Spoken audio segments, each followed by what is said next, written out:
Welcome to the Great Detectives of Old Time Radio. From Boise, Idaho, this is your host, Adam Graham.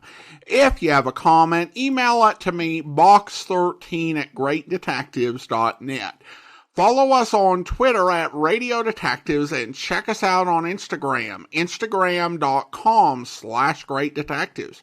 If you're enjoying the podcast, please follow us using your favorite podcast software. If you've not already, I do encourage you to check out my ebooks, All I Needed to Know I Learned from Columbo and All I Needed to Know I Learned from Dragnet. They examine the careers and histories of 7 great fictional detectives and policemen, as well as life lessons that can be learned from them. They are available as ebooks or also as audiobooks through the Apple Store and audible.com.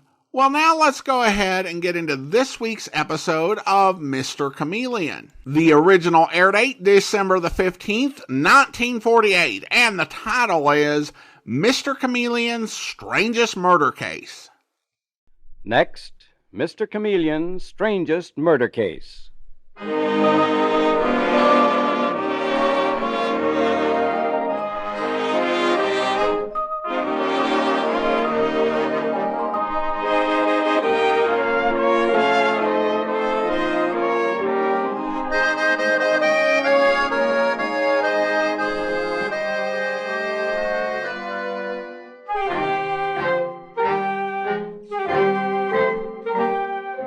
Tonight, we again present the famous Mr. Chameleon of Central Headquarters in his most famous cases of crime and murder. Brought to you by the makers of genuine Bayer aspirin. Now let me tell you just who Mr. Chameleon is. A college man, he tried from childhood to live up to the name he bore, Chameleon, by taking on the color of whatever situation in which he found himself, appearing in endless guises, finally entering the police force, where he became known as Chameleon, the man of many faces, the underworld's most dreaded man. The listener invariably knows who Mr. Chameleon is, no matter which disguise he assumes. But the criminal he's tracking down seldom does. Tonight we give you Mr. Chameleon in Mr. Chameleon's Strangest Murder Case.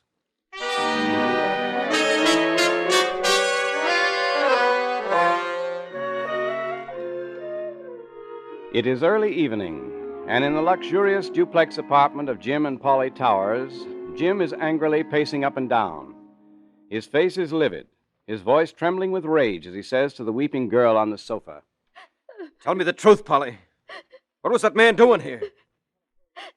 Why was Billy Kellum here in this apartment?" Jim, dear, please don't let your temper get the best of you. Then tell me what that shady nightclub hanger-on was doing here. I told you I knew him when I was singing at the Gilded Lily.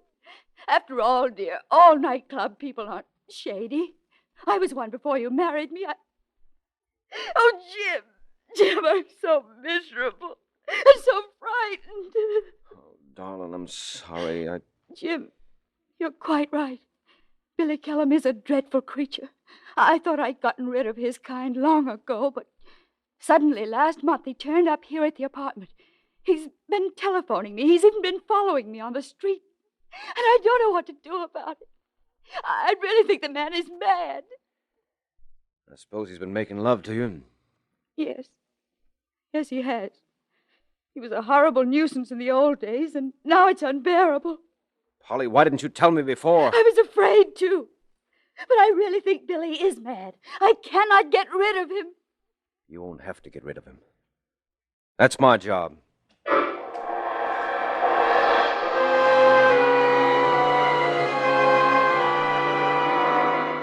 Now, many hours later, we find Mr. Chameleon, the famous detective, the man of many disguises, in his own attractive home. But Mr. Chameleon is doing something most unusual for him.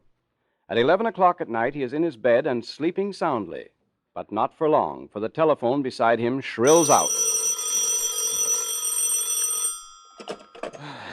Hello? Oh, hello, Chameleon. Commissioner, oh, no, not you. This is the first night in 2 months I've gotten to bed before midnight. I'm sorry, Chameleon, but I've got a nice little job for you. Ever hear of Jim Towers? The Oklahoma oil man? Who hasn't heard of him? A few years ago he married that lovely girl who was such a Nightclub sensation, Polly Newell. Hey, what a Well, memory. what about Jim Towers? Well, there's a man named Billy Kellum. You mean the nightclub press agent? That's right.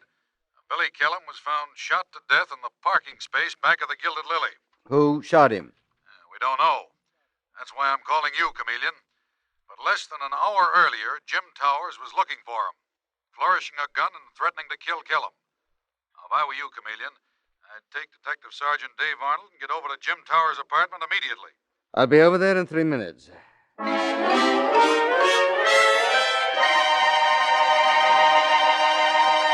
Mr. Chameleon, it's unthinkable that my husband would kill anyone. Jim Towers is the sweetest man in the world. Everyone will tell you that. Quite a few already have told me that, Mrs. Towers. One of your husband's friends and the doorman of this apartment house. They agreed that Jim Towers is a wonderful guy with a terrible temper. But even so, Mr. Chameleon... Billy Kellum was murdered about 10 o'clock. Where was your husband at that time? Well, he was out. He stayed downtown on business. He isn't back yet? Well, no. Yes. Yes, he came in about 11 and said he didn't feel well. He went to his room. But But what, Mrs. Towers? he went out again. He said he was too restless to sleep. He said he wanted to take a walk. He'll be back any minute. What did he have against the murdered man, Billy Kellum? Oh, nothing. Why was he looking for him and waving a gun in several night spots earlier this evening? Well, Billy Kellum used to be my press agent when I was a nightclub singer. But Jim couldn't have threatened him. He had no reason to. Mrs. Towers, you are lying to protect your husband. Dave? Yes, Mr. Chameleon. Bring in Mrs. Towers' maid, please. What does Ada have to do with it? Ada? Oh, Mrs. Towers, they asked me and I had to tell them. I told them I heard Mr. Towers saying that he'd kill Mr. Kellum because Mr. Kellum was bothering you. But you didn't even know about it. Oh, yes, she did. The door was open to the kitchen. I couldn't help hearing. You were eavesdropping. I heard it, Mrs. Towers. I couldn't help hearing. Thank you, Ada. Dave, keep an eye on her, please, will you? Right. Mrs. Towers, I've got to search your husband's room. What for, Mr. Chameleon? Why should you search Jim's room? You won't find anything in here. Nevertheless, I would like to search it. This the clothes closet? Mr. Chameleon, my husband hasn't committed any crime.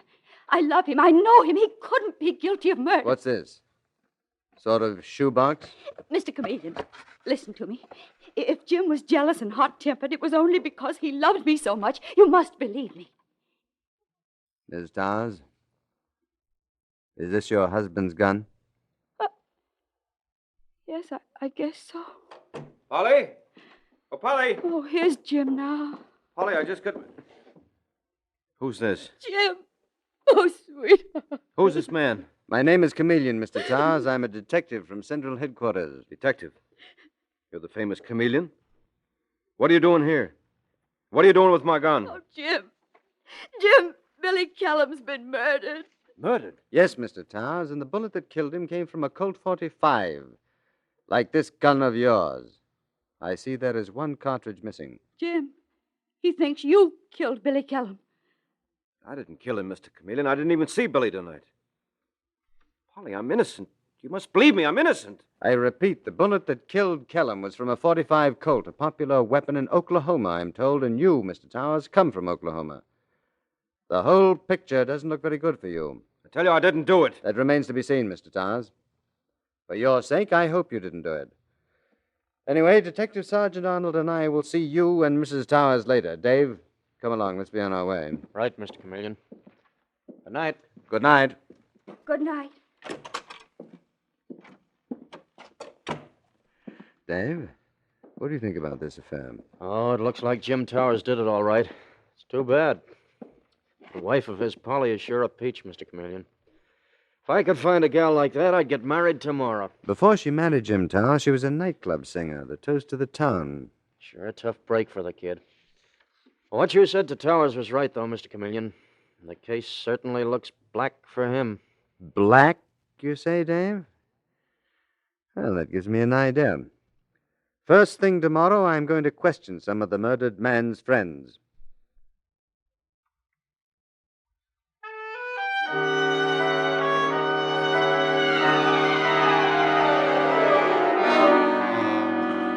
And Mr. Chameleon does find the murdered man's girlfriend. We hear him say, So, Daisy O'Malley, you were Billy Killam's girlfriend, eh? Listen, Mr. Chameleon, you're a smart cop. I know lots of guys that are scared to death of you. Maybe they're right. But what the devil makes you think I was Billy Killam's girl? Weren't you, Miss O'Malley? Call me Daisy. Dainty Daisy, the dancing doll. And I had a darn sight better act than Polly Towers did, too. She just stood there looking pretty and chirping a few high notes. And what happens? She married Jim Towers, a millionaire Oklahoma oil man. So you're jealous of Polly Towers, huh? I was not jealous of her. She may have got Jim Towers, but I had Billy Killam, and that was good enough. Oh. That's all right, Daisy. I was pretty sure you were Billy's girl. Did you kill him? Huh? He was shot in the dark in a parking lot back of that nightclub, the Gilded Lily. No one saw it happen. It might have been anyone. Even you. Mr. Chameleon, are you nuts? You were jealous of Polly Towers, and Billy Killam was still in love with her. In love with her? He couldn't stand Polly Towers. He told me he couldn't stand her. Is that why he was always bothering her? Always trying to see her? He had to see her. He was shaking her down for something. I'll bet. Yes, he was. He had something on Polly Towers. I don't know what it was, but he was trying to get money out of her. Daisy, you're kidding yourself. What could he have on her, the lovely Polly, the lovely Mrs. Jim Towers? Well, I don't know, Mr. Chameleon, but maybe it had something to do with Jack. Who? Jack Burton.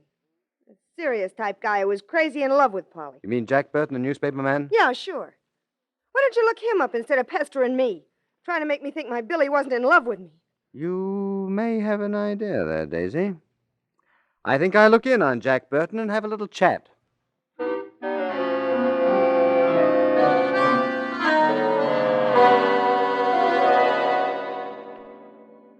My name is Chameleon, and this is Detective Sergeant Arnold. Chameleon, the famous detective? Sure, I know you. You're famous for disguises. You must read the newspapers you work for, Mr. Burton. I understand you're a rewrite man. That's right. We're here in connection with the murder of Billy Killam. We want to talk to you about Polly Towers. Polly? That's right. I've been told you're in love with Polly Towers. Well? Mr. Chameleon, I'm not in the habit of discussing my emotions with the police or anyone else. This is a case of murder, Mr. Burton. Polly's husband, Jim Towers, is being held for the shooting of Billy Killam. I know that. Would you be pleased if Jim Towers were out of the picture? If Jim Towers were convicted, that would leave the field open for you with Polly, wouldn't it? Just what do you think I am? A man who's in love with a very lovely girl. Yes, Polly Towers is lovely and fine and good. But what could I give her? Nothing at all. But let me tell you something. I'm glad that Billy Killam is dead. I'd be glad to kill anyone who tried to hurt Polly. Oh, you would, huh? Did you hear that, Mr. Chameleon? I did, Dave. But that doesn't mean I did. And now, excuse me, the paper's almost ready to go to press. And don't worry, Chameleon. I'll be right here in this newspaper office in case you want me. Goodbye. So, Mr. Chameleon, this guy Jack Burton would be willing to kill anyone who tried to hurt Polly Towers. Yes, so he says. Well, Dave, does it all look quite so simple now? Simple. Mr. Chameleon, there are wheels within wheels within wheels. Exactly.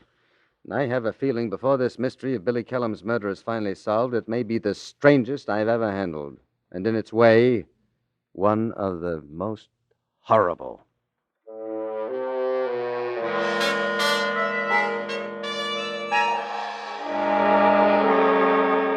Mr. Chameleon's strangest murder case continues in just a moment. When you're suffering from an ordinary headache, neuritic, or neuralgic pain, you want two things. First, you want something that will give you fast relief. And second, you want something that will give you dependable relief. So listen. People everywhere know that because it's actually ready to go to work in 2 seconds, Bayer aspirin provides fast relief. And they know that because it's gentle to the system, it also provides dependable relief. The fact is that Bayer aspirin has been used by millions of normal people without ill effect, a record no other pain reliever can match. And that means that of all pain relievers, Bayer aspirin is one you can take with complete confidence. So when you have a headache, don't experiment with drugs that have not been proved by years of successful use. For the two most important kinds of relief, the fast relief you want and the dependable relief you need, do as millions do. Be sure with Bayer aspirin. When you buy, ask for it by its full name, Bayer aspirin, not just for aspirin alone. Get the 100-tablet bottle and you get Bayer aspirin tablets for less than a penny apiece.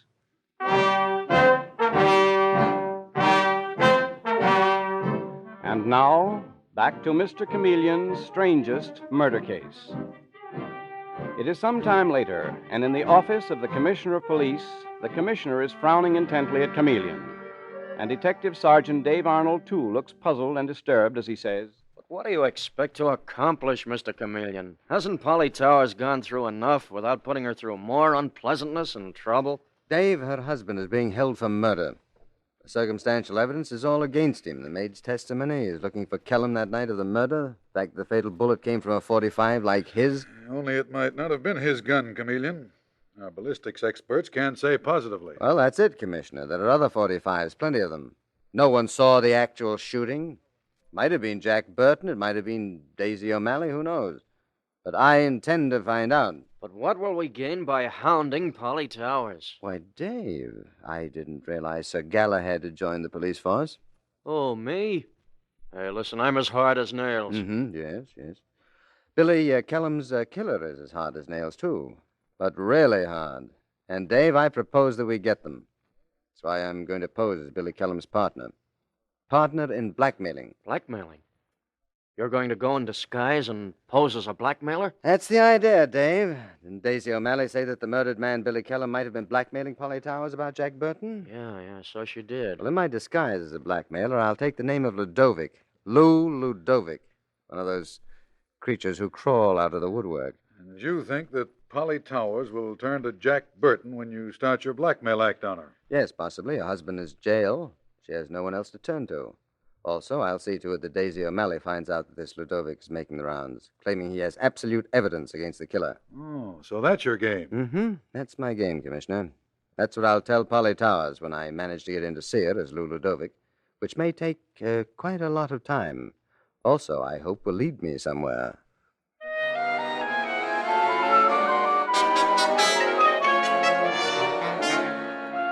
And Mr. Chameleon is quite right. It does take a lot of time for the oily Lou Ludovic to get to see Mrs. Polly Towers. But we find Chameleon now in his disguise as Lou Ludovic. Slick back hair, pinstriped suit, gray fedora hat, saying to Polly's maid, Ada, Please, just tell Mrs. Towers that Mr. Ludovic is here. I'm sure she will see me. Well, I know she won't. And if you don't stop bothering us, we'll call the police. The police? I do not fear the police. I am here as a friend. You're no friend of Mrs. Towers. Well, she says she never heard of you. She has heard of Billy Kellum. And you're just as bad as he was. You act just like he did. Billy was persistent, so am I. Mrs. Towers might better see me and get it over with. Listen, you. Mrs. Towers has had enough trouble. It's all right, Ada. Oh. Let him in. Maybe he's right. I might just as well see him and get it over with. Mrs. Towers, this is a great pleasure. I have long wanted to meet you. I am sure Billy Kellum spoke of me. You're mistaken. He never mentioned you. Come into the living room. Ada, you can go. Yes, Mrs. Towers. But if you need me... I'm not afraid. And please close the kitchen door. Yes, Mum. Now, Mr. Ludovic, what can I do for you? As Daisy O'Malley would say, please call me Lou. Though Daisy would say, please call me Daisy, wouldn't she? Who is Daisy O'Malley? What has she got to do with this? She was a friend of Billy Kellum's, too, just as I am, Mrs. Towers. Now admit that he must have mentioned me. I don't think you quite understand. Mr. Kellum never discussed anyone.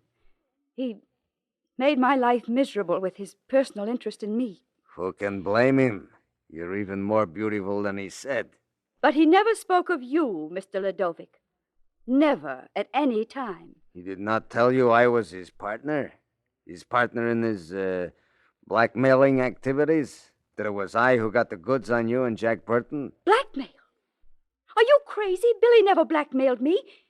And Jack Burton, why, Jack and I were simply good friends. How could you get the goods on us? I don't know what you mean. Don't you, Mrs. Towers? No. Billy never blackmailed me. He thought he was in love with me, that was all. Is it possible that I could be mistaken? You certainly are mistaken. And now, Mr. Ludovic, get out of my house. Very well, I'm mistaken. It was a shot in the dark. But, Mrs. Towers, I am not mistaken when I say I have evidence that will convict Billy Kellum's murderer. What? You mean you have evidence against my husband? Draw your own conclusions. No, I don't believe you. This is a trick of some kind. You couldn't have evidence. You couldn't possibly. Do you wish to take a chance on that? Do you, Mrs. Towers? What is the evidence? You think I am Santa Claus? It'll cost you $1,000 to know and for me to keep my mouth shut. I don't believe you. It's a trick. I wouldn't take a chance on that. In fact, if I were you, I would bring $8,000 to my rooming house down on Sullivan Street. I will give you the number. You simply walk in. My room is on the ground floor, the first door to the right. I would be there tonight at 8 o'clock if I were you, Mrs. Towers.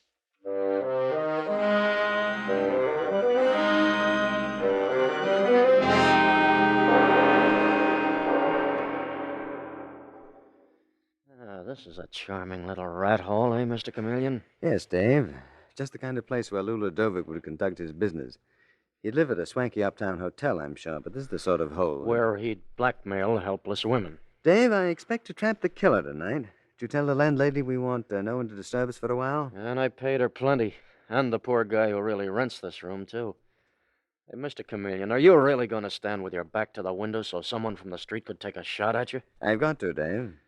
Well, at least a couple of plainclothesmen outside will grab him quick. Well, I'm not worried. Well, you should be. A shot in the back. No, I'm not worried. Just you get behind that curtain when she comes. If she comes. But no if about it, my friend.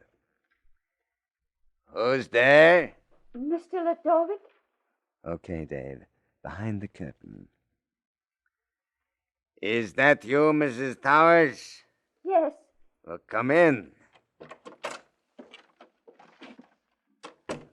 Welcome to my humble abode, Mrs. Towers. A poor thing but mine own, as your Mr. Shakespeare would say. Mr. Ludovic. You, still will not call me Lou? Mr. Ludovic, I only came here to tell you I don't believe you. You have no evidence that my husband murdered Billy Kellum. I have evidence which will convict the killer, Mrs. Towers. Will you pardon me for not turning on more light, my dear? The shade is broken and I feel better without too much light on. Mr. Ludovic, you're lying. You have no evidence. I know you're kind. The Gilded Lily, where I once worked, was crawling with them. That's why it was so wonderful to get out of that awful atmosphere. Come to the point, please. I have the evidence. Give me the $1,000. I know you brought it with you. No, I didn't. Of course you did. What's $1,000 to you, Mrs. Polly Towers? Jim Towers is very, very rich man. Give me the money. All right. I couldn't take the chance, though I still don't believe you have any evidence. Give me the money.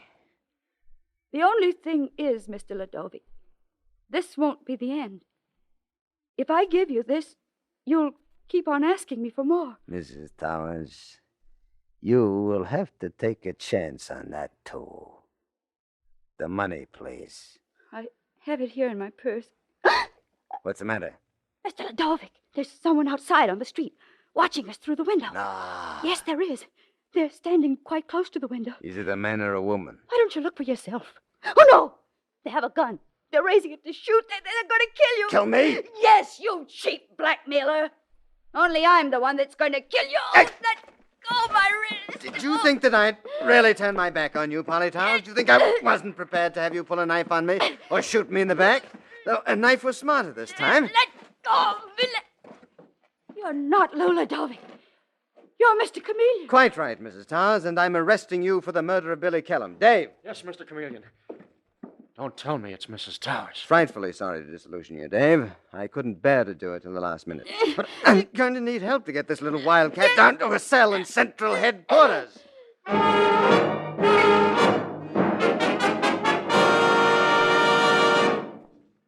Sit down, Mr. Burton. Mr. Chameleon, I wanted you present during our little talk with Polly Towers. I want you to understand what sort of a woman you've been involved with and how easily you yourself could have been charged with being an accomplice to murder. What? Jack, don't listen to him.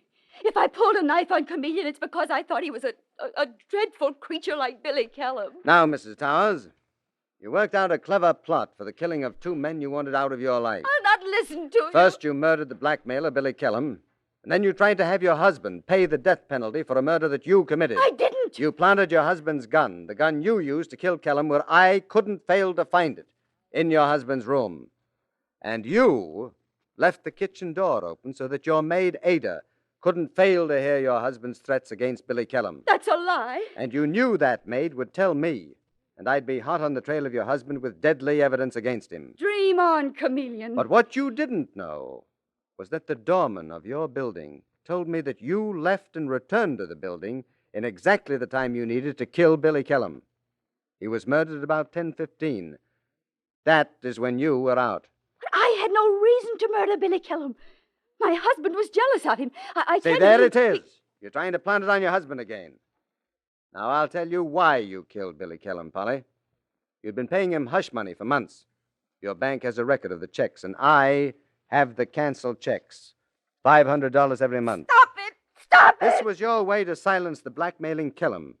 Your way to get rid of your husband so that you could marry Jack Burton here. Listen, Chameleon, I've had nothing to do with this. You've been seeing her without her husband's knowledge, haven't you, Burton? Yes, I loved her. And I love you, Jack. In all my life, you're the only person I've ever loved. But I couldn't live on your salary. You know that. I needed Jim's money. Polly. With Jim out of the way, we could both use his money. I did it for you as well as myself. I did it for both of us. Jack. Jack, look at me. Polly, I can't believe this. That you did. No, she did, Burton. And supplied me with one of the strangest murder cases of my career. An extraordinary way to get rid of a husband. She killed Kellum and then expected the state to kill her husband for her. A diabolical pattern in criminal psychology. Jack!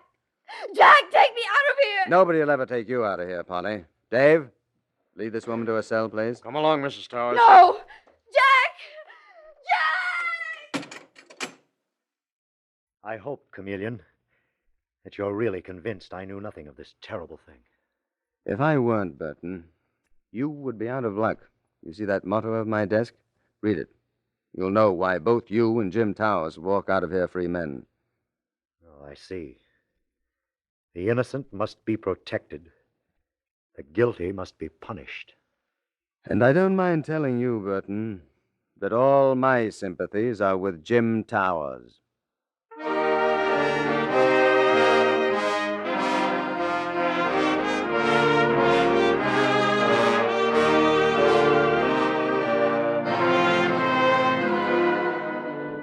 And with these words, Mr. Chameleon concludes tonight's murder case.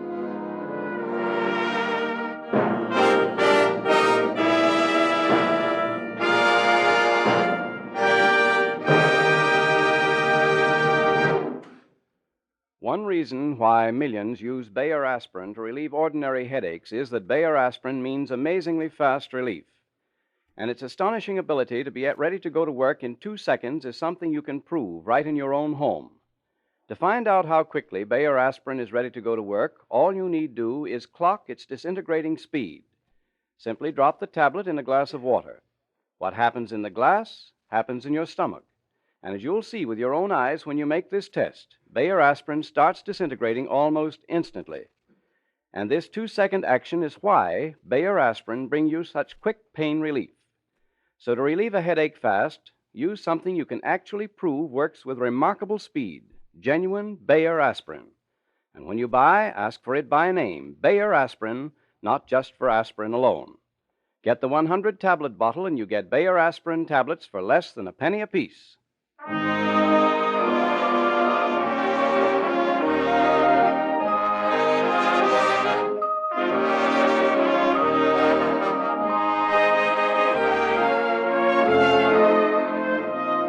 Listen next Wednesday night at this same time for Mr. Chameleon, the man of many faces in The Woman's Weapon Murder Case. The part of Mr. Chameleon is played by Karl Swenson with dialogue by Marie Baumer from the original story by Frank and Ann Hummert. Music directed by Victor Arden. Your announcer is Howard Claney.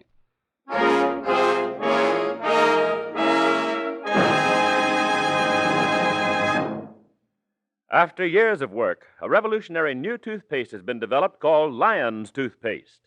By actual laboratory test on scores of individual teeth, It gets teeth 2.5 to 5.5 times brighter than any of the 5 leading brands. Brighter by far than any other toothpaste.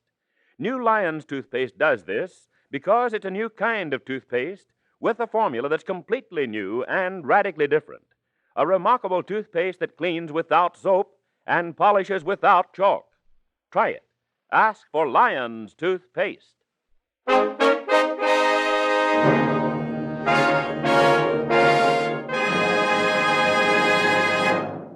Listen for Mr. Chameleon in The Woman's Weapon Murder Case next Wednesday night at this time. This is CBS, the Columbia Broadcasting System.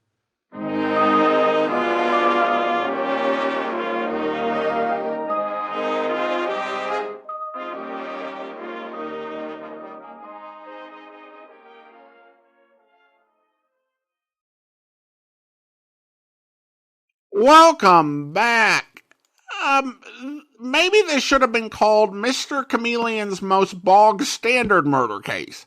I mean, even in the 1940s, framing your husband so that he gets convicted and you get his money is pretty standard for a detective story. It really didn't live up to its billing. And then there's a reference to the motto. And yes, I know I go on about it, but it's one of those things. I don't recall it being mentioned, certainly, not in 1950, and I don't think in the fall 1949 episodes that are in circulation, because it's one of those things that if it existed, it would have a really embarrassing origin story. It would go something like this.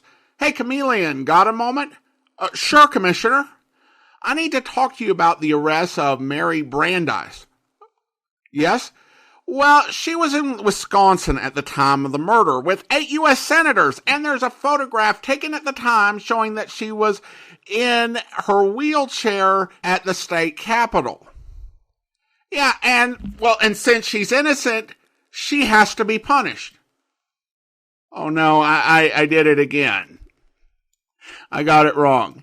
Yeah, but we've got it covered. Our lawyers aren't going to ask for much, but we've got to stop doing this.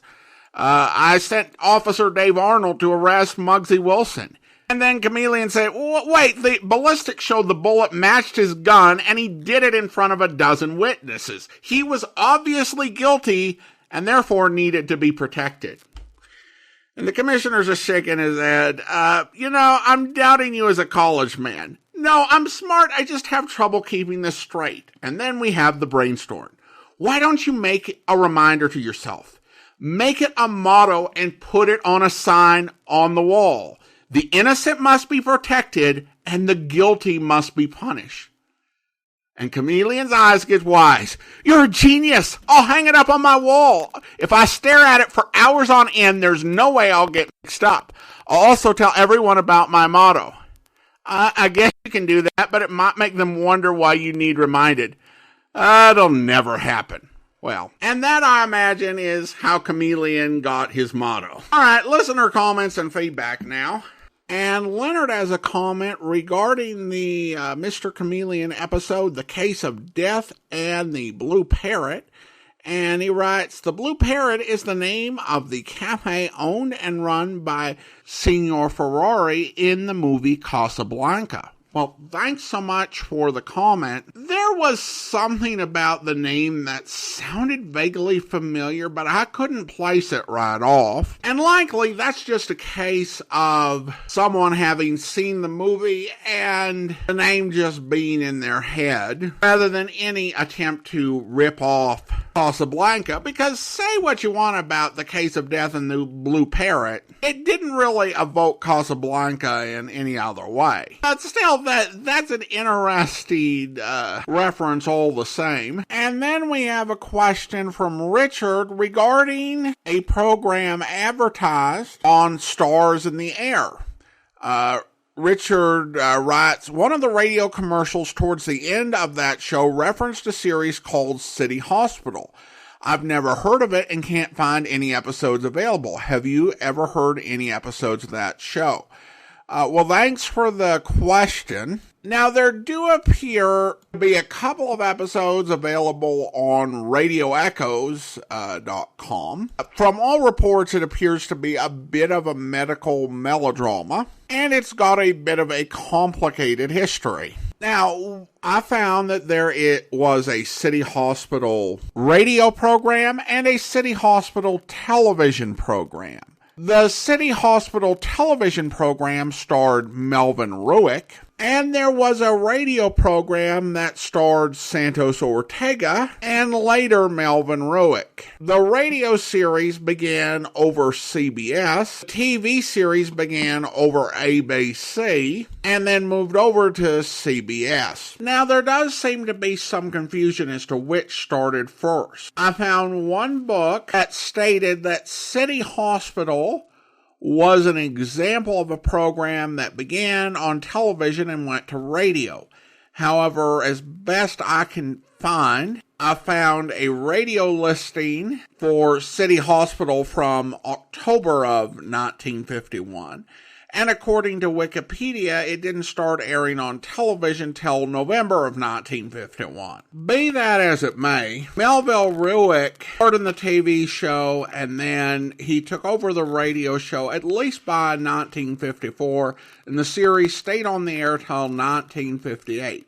Again, there are only 2 episodes in circulation. There are also some South radio episodes of City Hospital, but I'm not certain if that had any relation to the American series. So, thanks so much for the question. The episodes that are out there are not in great shape. There are a couple that, I guess, give a sample of the series. Well, now it's time to thank our Patreon supporter of the day. Thank you to Michael, Patreon supporter since August of 2016. Currently supporting the program at the Seamus level of $4 or more per month. Thank you so much for your support, Michael. And that will do it for today. If you're enjoying the podcast, please follow us using your favorite podcast software. Be sure to rate and review the podcast wherever you download it from. We'll be back next Thursday with another episode of Mr. Chameleon, but join us back here tomorrow for the conclusion of the Indestructible Mike matter, where... Mike? That's right. Isn't it nice they put you in the same room with me? Yeah. Oh, Mike. Your policeman friend saw to it. And he told me something, Johnny. And he's right. You've got to be careful. They're out to get you, too.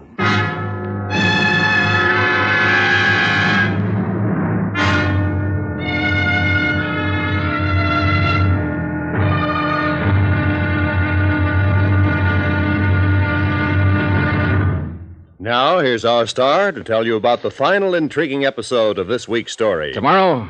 Well, old Mike may have been indestructible, but I knew by now that I wasn't. So tomorrow, the wind-up. It had to be while I was still alive. I hope you'll be with us then. In the meantime, do send your comments to box13@greatdetectives.net. Follow us on Twitter at Radio Detectives, and check us out on Instagram, instagram.com/greatdetectives. From Boise, Idaho, this is your host, Adam Graham, signing off.